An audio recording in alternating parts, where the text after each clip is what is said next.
What's up, guys? Today I want to give you 4 DIY tips for prevention and treatment of running injuries. That's right, it starts with us, it starts at home. If we're in the doctor's office, it's too late.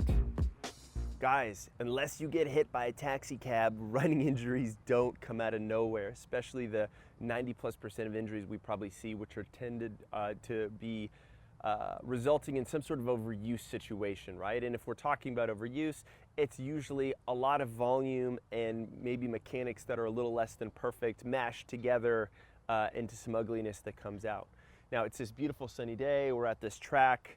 The last thing we want to avoid is you're ready to work out with your friends and you're limping and your knee hurts and you're like, man, I can't play at recess today, right? We want you to be able to play at recess. We don't want you to sit on the side. So for that to happen, we need to have a daily and weekly strategy to kind of fully scan our bodies and stay ahead of these things. Because if I can stay ahead of all these aches and pains, I can much more readily make those little adjustments that I need to make on a weekly and daily basis for my training so that I can be consistent, and consistency is the name of the game. Whew, I said it all. Now, we have most of our tools here that we can do this with. Is just going to be a simple foam roller. I really like this one from Trigger Point, and a lacrosse ball. And heck, if I am not having either, I will just use my coffee mug, which has a little coffee in it. And I can take care of a lot of my body that way. Now, we're going off this general principle. This is something that our friends at Mobility WOD talk about a lot. Dr. Kelly Starrett really says that our body should feel pressure but no pain. So if I'm doing some sort of rolling of my body, for example, if I'm trying to work on my calves and I get down here and I start to roll on some areas that feel a little tight, well, we could say that potentially this isn't an injury, but it might be in pre-injury status. Now, sometimes there could be a little soreness from a workout, that's fine, but you kind of know what I'm talking about. If there's that acute pain, if you were to go and feel along your Achilles and do this little pinch test. In fact, we've got a free injury prevention training that you can access at the end of this video that I talk about all about this pinch test, see whether you pass or fail. You get a good sense of what's going on. Well, this applies to the rest of your body as well, from your calves, your quads, your hamstrings, your glutes, all the way to your back, your shoulders, and your neck. So what I want to think about is 5-10 minutes a day, giving myself this opportunity to do this body scan. And this could just be a little bit of rolling this way. I could work on rolling out my shins. I could get deeper into these hamstrings, working back and forth. Do I find any tight areas? If I do, I'm gonna either mentally catalog that. If I'm keeping a journal, I'm actually gonna write that down. I could get into my glutes, back and forth this way. I could feel there. I could roll over. For me, an area that I always need to work on personally are my quads. Those get tight and I always get a little achy knee issue, so I have to manage that by working on different aspects of my quads. And I'm moving through this express. I want you to take a lot more time when you do this on your own, but I just want to show you all the different things you can do with this roller. I can work on my shoulders, underneath my armpit, going through this way. I could go into my pec, right? I could all of a sudden go all the way through my back, working this way. Oh, it feels good. And then I could even go through my neck, just getting this guy a little bit lower and just kind of working sideways into some different areas. So I could do this full body scan at least once a week. And then when I have my problem areas, the areas get a little tighter than normal, I'm getting in them at least a couple times a week. If I can do that, I'm ahead of the curve. I know it's getting hurt before it becomes a problem. I can manage it, and that way the next sunny, nice day, I'm out on the track with my friends, I can nail it with my buddies. Now, especially when I get into, preventing injuries from occurring again, and even treating them in the short term, we gotta talk about strength. Because if I'm having an issue, for example, with my ankle or my calf or my Achilles, and all of a sudden something's happening here, well, maybe there's something going on with this ankle and this foot that needs to be a little bit stronger. So how would I improve this? Well, maybe I could work on some single leg balance, some lunges. I could even do some barefoot jumping or jump rope, some toe walking, some heel walking. I'm not talking about anything specifically the foot, but just this general concept. If I have an issue in my body that's breaking down, how do I build a little bit of strength around that body part and improve a little range?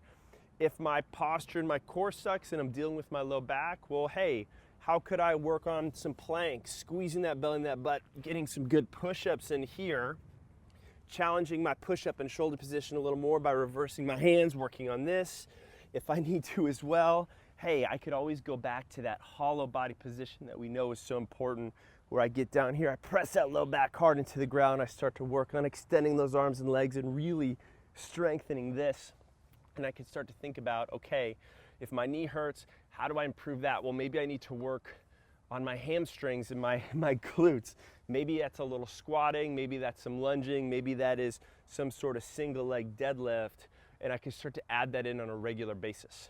But if I only work on mobility and mashing and I don't have the strength counterpart, my solution long-term is going to be incomplete. Now, we've worked on, mashing, smashing, rolling, mobilizing pieces. We've worked a little bit on some of the strength component around that. I just need to address that movement, that motor control of the body. The next thing is to see where this is showing up or not showing up, more importantly, in my running technique, right?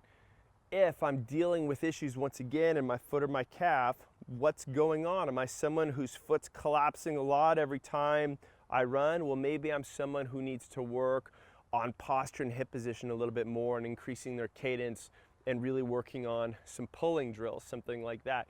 Maybe if I'm someone who's dealing with low back pain when you run or some IT band issues, again, maybe you need to work on hip position, but maybe it's more of a breathing thing. I need to get better breathing into that diaphragm there. If you're someone who's dealing with some knee pain issues, maybe this has to do with overstriding. The foot's coming way out too far in front.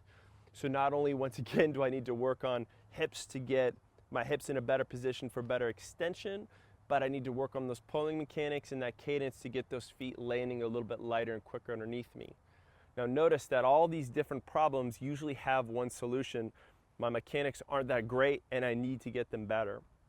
By focusing on these general core principles of posture and breathing and hip position, on your arm swing, on your pulling, and then finally your feet, you're gonna start to right all the ships.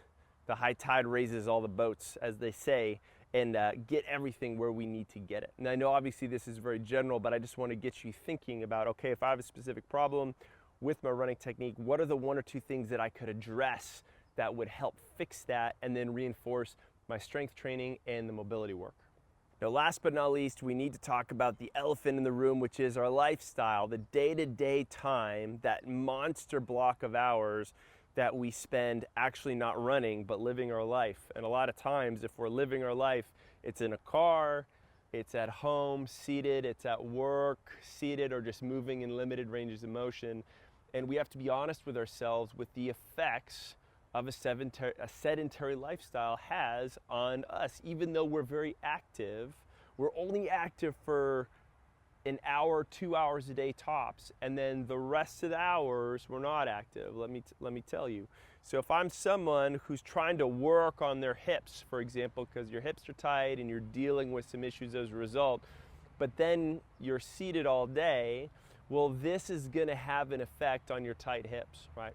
So maybe I need to figure out how to spend more time standing throughout the day. Can I break up those focus time sitting with some walking breaks? Could I transition to a walking desk?